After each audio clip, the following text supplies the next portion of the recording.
Now come to our next topic called blood clotting, or you may call it as coagulation of blood. इसका मतलब होता है कि शरीर से अगर शरीर में कहीं अगर इंजरी हो जाए, बॉडी में कहीं कट हो जाए, तो शरीर से खून बहना चालू होता है।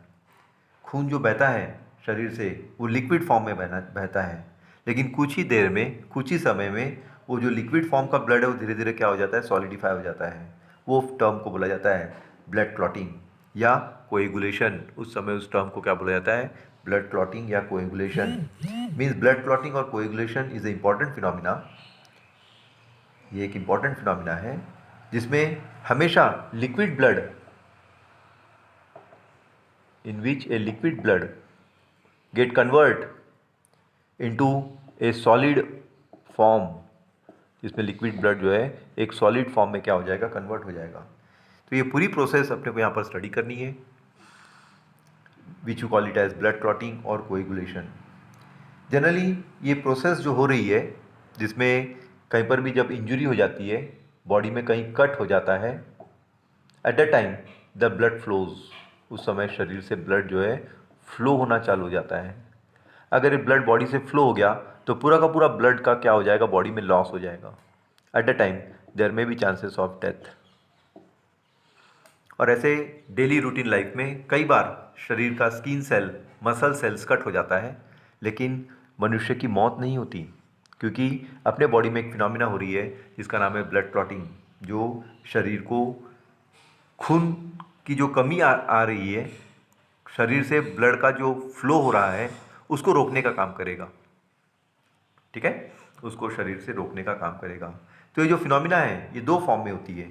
This phenomena is completed in our body in two forms. Now please hear, you called one phenomena as extrinsic pathway. एक फिनोमिना को बोला गया है extrinsic pathway. You called one phenomena as extrinsic pathway and you called one phenomena as intrinsic pathway.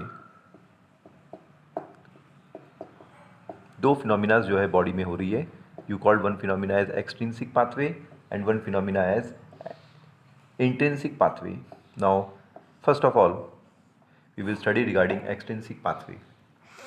Extrinsic pathway एक ऐसी pathway जिसमें आपके body में डैमेज हुआ, इंजुरी हुई, देयर इज इंजुरी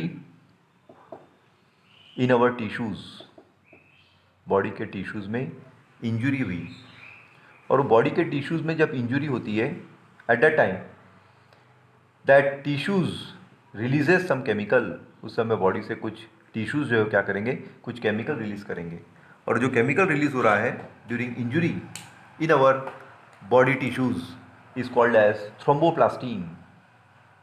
उस समय जो केमिकल रिलीज़ होगा उसका नाम है thromboplastin. At that time one chemical is released in our body, you call that chemical as thromboplastin. ठीक है। Now the characteristic feature of thromboplastin is it reacts with calcium ion. ये कैसे react करता है, कैल्शियम आयन से, and some special protein it react in our body and it get convert into one enzyme, and name of that enzyme in which thromboplastin get convert is called as prothrombinase. Prothrombinase एक enzyme में convert हो गया और उस enzyme का नाम है prothrombinase. इसका मतलब एक्सट्रिंसिक पाथवे के थ्रू प्रोथ्रोम्बिनेज का फॉर्मेशन हो गया once there occur any injury in our tissues externally by preparing thromboplastin. That thromboplastin react with calcium ion and protein, and there is preparation of prothrombinase, a special enzyme. Now come to intrinsic pathway. Intrinsic pathway is that pathway in which if there occurs any damage to blood platelets internally, blood platelets में अगर कभी कोई damage होता है, blood platelets में अगर कोई damage होता है, उस समय उस पाथवे को बोला जाएगा intrinsic pathway. When you observe this blood platelets, once they get damage, they disintegrate and release उसी समय वो ब्लड प्लेटलेट डिसइंटीग्रेट हो जाएगा और रिलीज करेगा प्लेटलेट फैक्टर्स। और वो क्या रिलीज करेगा? Platelet factor. And that platelet factors they are 3 number.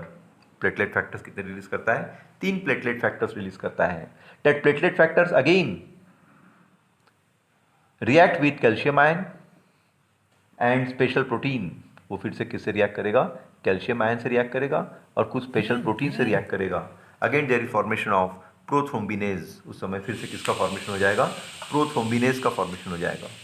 Means with the help of intrinsic pathway as well as by extrinsic pathway a same enzyme is prepared. चाहे वो शरीर के अंदरूनी आपको लग रहा हो या शरीर के बाहर से आपको लग रहा हो, सिर्फ एक ही एंजाइम प्रिपेयर होता है उस दौरान और उस केमिकल का नाम है prothrombinase. Now the characteristic feature of prothrombinase is it inactivates heparin. ये हेपेरिन को क्या करता है? इनएक्टिवेट करता है। हेपेरिन किसका काम किया था? हेपेरिन ने काम किया था, एंटीकोएगुलेंट प्रॉपर्टी थी हेपेरिन की। और प्रोथ्रोम्बिनेज जो एंजाइम बन रहा है वो हेपेरिन को इनएक्टिवेट करेगा and catalyse the inactive prothrombin. और किसको कैटलाइज कर रहा है? इनएक्टिव प्रोथ्रोम्बिन को।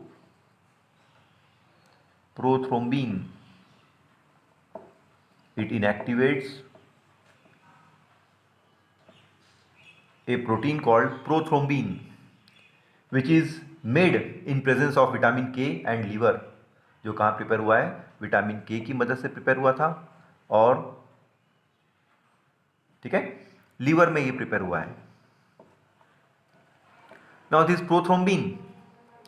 prothrombinase inactivates heparin and catalyzes inactive prothrombin into and active thrombin. Inactive prothrombin को एक्टिव थ्रोम्बिन में कन्वर्ट करने की कैपेसिटी जो है प्रोथ्रोम्बिनेस की है। क्या क्लियर हो गया? Now this thrombin which is form, this active thrombin which is form convert soluble protein into insoluble protein. The soluble protein is called fibrinogen into insoluble protein called fibrin. इसको काय में कन्वर्ट कर दिया? Fibrinogen get convert into fibrin with the help of active thrombin. Now it is the duty of this fibrin. अब ये fibrin की क्या जवाबदारी है? The duty of fibrin, once the fibrin is prepared, here a reaction will occur called polymerization. यहाँ पर एक reaction होगी, उस रिएक्शन को बोला जाएगा polymerization. A reaction will occur called polymerization. Once a polymerization reaction will form inside the body or externally, some fibrin threads are formed here। यहाँ पर क्या होता है? उसी दौरान कुछ फाइब्रिन थ्रेड्स बनना चालू हो जाते हैं। Some fibrin threads are prepared। जहाँ पर कट हुआ है, जहाँ पर इंजरी हुई है, वहाँ पर कुछ फाइब्रिन थ्रेड्स बनना चालू हो जाएंगे। वो फाइब्रिन थ्रेड्स एक मैश बनाएंगे, एक नेटवर्क लाइक स्ट्रक्चर बनाएंगे। और वो मैश और नेटवर्क लाइक स्ट्रक्चर क्या करेगा? वो आरबीसी को ट्रैप करना चालू कर देगा, रेड ब्लड कॉर्पसल्स को, प्लेटलेट्स को ट्रैप करना चालू कर देगा,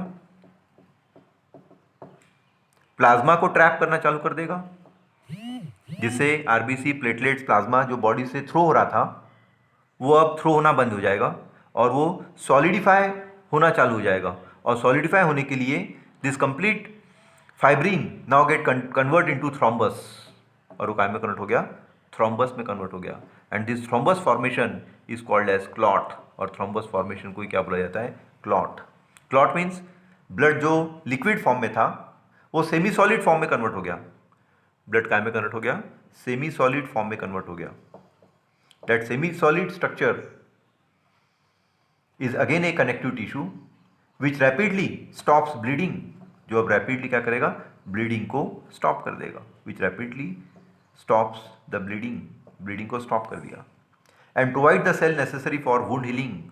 अब एक स्पेशल सेल्स वहाँ प्रोवाइड करेगा जिससे वुंड को हीलिंग करने की कैपेसिटी मिल जाए, वुंड को हीलिंग करने की, ठीक करने की कैपेसिटी जो है मिल जाए। This is details regarding blood clotting and the whole time required to make a blood clot is 2 to 8 minutes. मात्र 2 से 8 मिनट लगता है जिसमें ब्लड जो है बॉडी का क्या हो जाएगा, क्लॉट हो जाएगा। You call it clotting time. इसको क्या बोला जाएगा, क्लॉटिंग टाइम।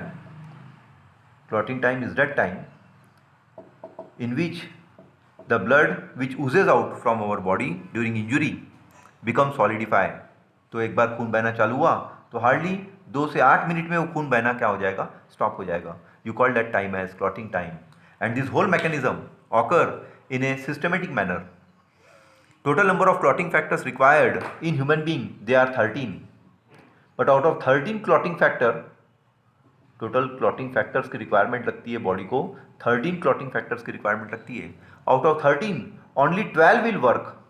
उस 13 फैक्टर में से सिर्फ 12 ही क्लॉटिंग फैक्टर्स है जो अपने को हेल्प करता है और बॉडी को मेंटेन रखता है और खून बहने से बचाता है। This whole mechanism is called as cascade mechanism. ये पूरी मैकेनिज्म को बोला गया है cascade mechanism. This whole mechanism is described as cascade mechanism, in which extrinsic pathway is kept as well as intrinsic pathway is kept, so that complete body get protected। इससे पूरी body क्या हो गई है, प्रोटेक्टेड हो गई है। तो इसको एक बार रीड कर लेना बुक में से and you get complete knowledge. If there occurs any difficulty please ask me.